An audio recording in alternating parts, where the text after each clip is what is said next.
Hello मेरे प्यारे बच्चों, मराठी मीडियम सराव परीक्षा क्रमांक 2 विषय गणित भाग 1। तो बच्चों यहाँ पे प्रीलियम्स 2 मराठी मीडियम का मेरे पास एक रियल वाला पेपर है जो अभी 2026 में हुआ है।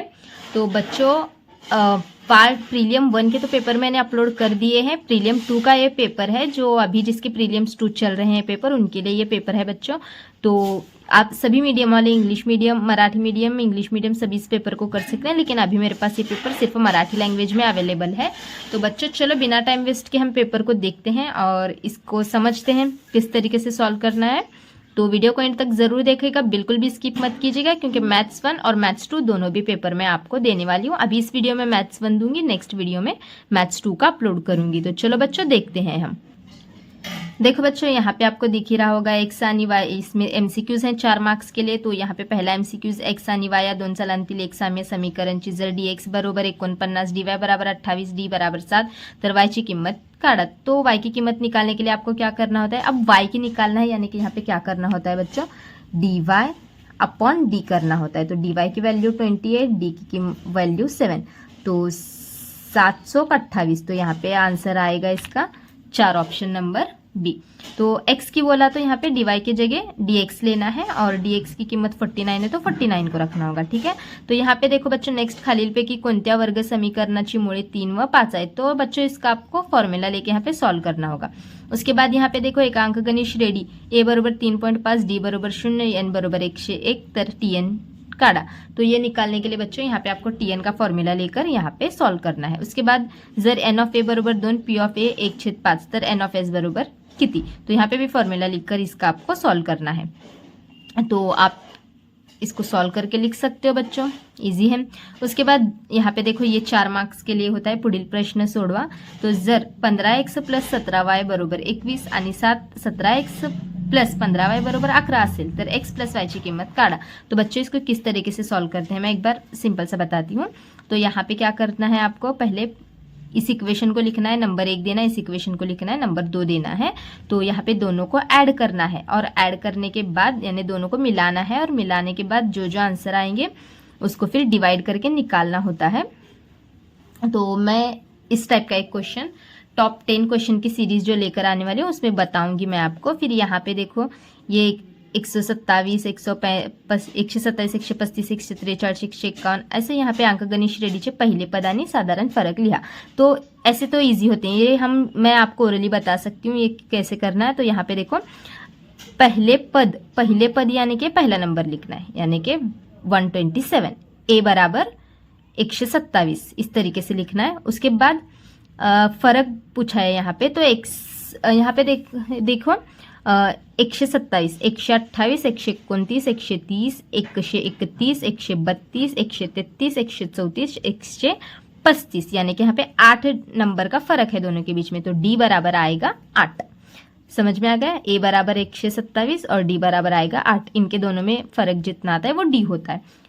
तो उसके बाद एका वस्तूवरील SGSTचा दर 14% असेल तर त्याला वस्तूवरील CGST दर किती असतो। SGST आणि CGST सेम ही रहता है यहाँ पे, तो उतना ही होगा। फिर उसके बाद एक फासा फेकला, या घटनेना नमुना अवकाश S आणि त्यातील नमुना घटकांची संख्या n ऑफ s किती।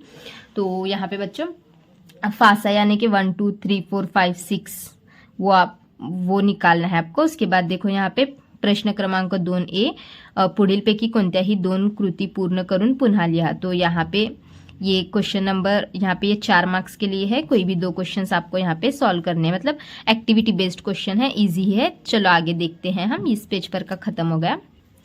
यहाँ पे आप देख सकते हैं एक्टिविटी बेस्ड ही क्वेश्चन है। यहाँ पे 2, फिर यहाँ पे आपको x की वैल्यू भरनी है -2, फिर यहाँ पे आपको k, फिर यहाँ पे x की वैल्यू भरनी है -2। तो यहाँ पे फिर ये 2 का स्क्वायर आएगा, मतलब यहाँ पे अभी -2 आपको यहाँ पे रखना है। फिर उसके बाद यहाँ पे kx है, यानी कि यहाँ पे भी -2 ही आएगा। फिर उसके बाद देखो बच्चों यहाँ पे 2, फिर 2 का स्क्वायर आएगा 4, फिर यहाँ पे 4 2 जा 8 इस तरीके से होगा माइनस। फिर यहाँ पे k को -2 से मल्टीप्लाई किया तो -2k आएगा। फिर यहाँ पे दिया है -2k इज इक्वल टू कितना होगा वो आपको लिखना है, यहाँ पे निकालना है। फिर -2k इज इक्वल टू यहाँ पे ये इधर जाएगा तो 8 - 2 होगा। तो यहाँ पे आपको -6 आएगा, फिर ये माइनस कैंसिल होगा, 2 डिवाइडेड बाय 6 डिवाइडेड बाय 2 यानी कि 6 गुणुले 2 ऐसे करना है, यानी कि 3 इसका आंसर आ जाएगा। उसके बाद यहाँ पे ये वाला दिया गया है, निश्चयकाची किंमत काढा, यानी कि क्रॉस मल्टीप्लिकेशन करके आपको निकालना होता है यहाँ पे। फिर उसके बाद देखो बच्चों, यहाँ पे ये वाला सब आपको एक्टिविटीज़ दी गई हैं, ये सारे एक्टिविटीज़ हैं यहाँ पे। तो 3 में से कोई 2 एक्टिविटीज़ आपको यहाँ पे सॉल्व करनी है। फिर उसके बाद देखो, पुढीलपैकी कोणतेही 4 उपप्रश्न सोडवा। तो यहाँ पे ये 8 मार्क्स के लिए है, 2-2 मार्क्स के लिए एक क्वेश्चन है। यहाँ पे 5 क्वेश्चन दिए होंगे आपको, कोई भी इसमें से जो है वो आपको 4 क्वेश्चंस यहाँ पे सॉल्व करने हैं। तो देखो यहाँ पे ये 4 क्वेश्चंस हो गए। नेक्स्ट पेज पे और एक है, यहाँ पे देखो एक क्वेश्चन नंबर 5 है। तो बहुलक काढा, ऐसे यहाँ पे क्वेश्चन है। उसके बाद पुढीलपैकी कोणतीही एक कृती पूर्ण करून पुन्हा लिहा। तो यहाँ पे 3 मार्क्स के लिए एक एक्टिविटी होती है, और यहाँ पे भी क्या है, पुढीलपैकी कोणतीही एक कृती पूर्ण करें, यानी कि 3 मार्क्स के लिए है, 2 एक्टिविटीज दी गई हैं, एक कोई भी सॉल्व करनी है। तो यहाँ पे ये एक है। और बच्चों एक एक्टिविटी कंपल्सरी चैप्टर नंबर 5 यानी कि प्रोबेबिलिटी संभाव्यता इस चैप्टर से रहता ही रहता है। तो देखो ये वाला क्वेश्चन, तो उसमें से एक एक्टिविटी बेस्ड 3 मार्क्स के लिए रहता ही रहता है। तो यहाँ पे सिंपल है, देखो कितना भरना, 23, 25, 32। तो यहाँ पे जो नंबर आएंगे वो आपको यहाँ पे देख के भरने हैं। तो n(s) बराबर कितना आएगा, 6 आएगा। यहाँ पे ये देखकर इससे बनाना है, ये नंबर 2-2 नंबर लेकर यहाँ पे बनाना है। उसके बाद फिर आपको यहाँ पे जो आएगा बॉक्स में यहाँ पे वो भरना है, फिर यहाँ पे डिवाइड करके आपको आंसर निकाले, मतलब भागाकार। नेक्स्ट पेज पे जाएंगे, अभी लास्ट पेज है। देखो यहाँ पे आप देख सकते हैं, ये भी है। फिर उसके बाद देखो प्रश्न क्रमांक 3 भी पुढीलपैकी कोणतेही 2 उपप्रश्न सोडवा, यानी कि 6 मार्क्स के लिए है। यहाँ पे 4 क्वेश्चन दिए जाएंगे, 2 क्वेश्चन आपको यहाँ पे सॉल्व करने हैं। तो यहाँ पे देखो ये वाला क्वेश्चन चैप्टर नंबर 2 का है, फिर ये वाला भी क्वेश्चन ये फर्स्ट चैप्टर का है, और फिर ये वाला क्वेश्चन अगर आप देखेंगे तो ये चैप्टर नंबर 6 का है, और ये वाला क्वेश्चन अगर आप देखेंगे तो चैप्टर नंबर 5 का है। तो चैप्टर नंबर 1, 2, चैप्टर नंबर 5 बहुत ज़्यादा इंपॉर्टेंट है। तो ये चैप्टर्स आपको कंपलसरी मैंने करने के लिए बताया है। फिर यहाँ पे देखो क्वेश्चन नंबर 4 पुढील उपप्रश्न सोडवा। तो यहाँ पे 3 क्वेश्चंस हैं, कोई भी आपको 2 यहाँ पे सॉल्व करने हैं। तो ये वाला क्वेश्चन ज़रा ज़्यादा रिपीट होता है, तो इसको बच्चों स्किप मत करो, बोर्ड के लिए भी इंपॉर्टेंट है।